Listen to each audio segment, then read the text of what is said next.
on the wave of innovation.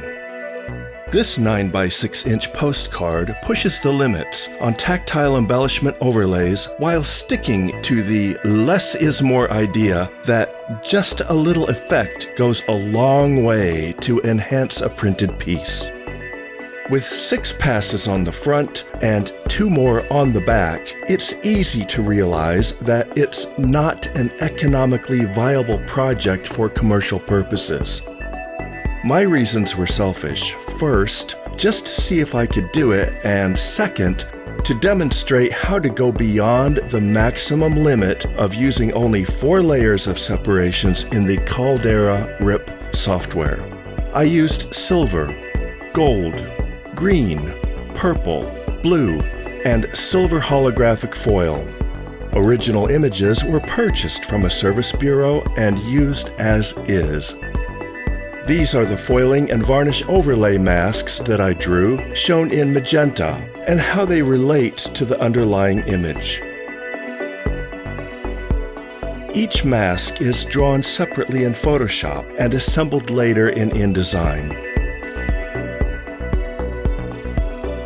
The back of the postcard follows the same pattern, with only 1 foil and the varnish overlay on the water.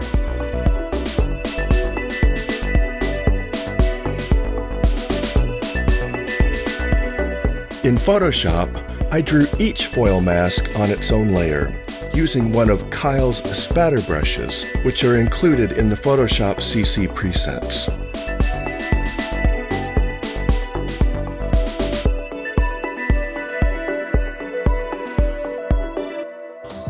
It's important to be working in CMYK color mode, so you can set the brush color to be only 100% black. It takes a little experimentation to find the right brush size, but once you get it right, just start by using simple brush strokes to create a spatter pattern that suits your taste. Here you can see the gold foil mask against the transparent background.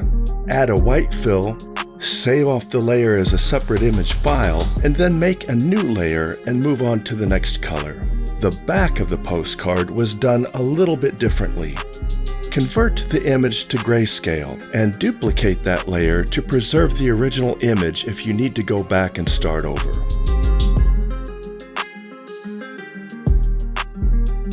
Then, make your way into the classic filter gallery.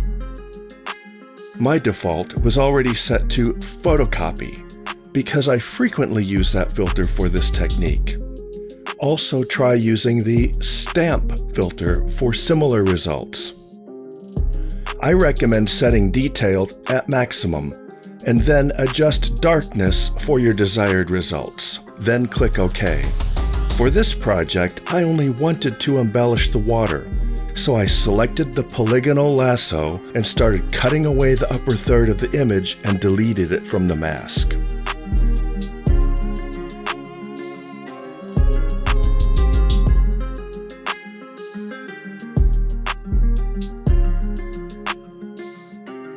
For a dramatic coverage effect that's easily predictable and controlled, it's very important to have a solid black and white image without any grays or gray pixels on the edges of the black areas. An old school technique to remedy this is to apply a slight Gaussian blur.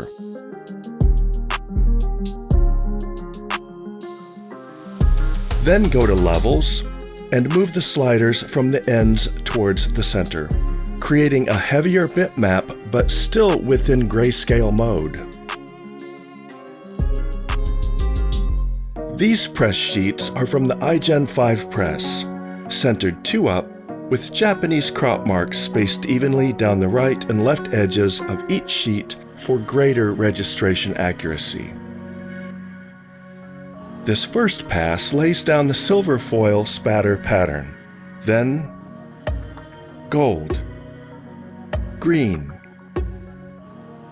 purple, blue, and lastly, a varnish overlay for extra shine in selected areas, and solid varnish over the blue foil that spells the word WAVE for durability.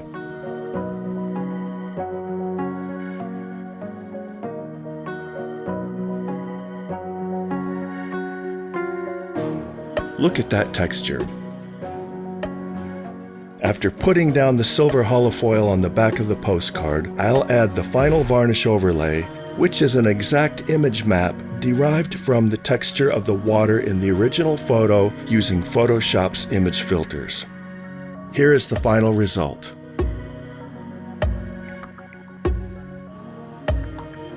Recognized by the Foil and Specialty Effects Association, this project was awarded the 2021 Gold Leaf Award for Best Use of Foil and Embossing in a Direct Mailer.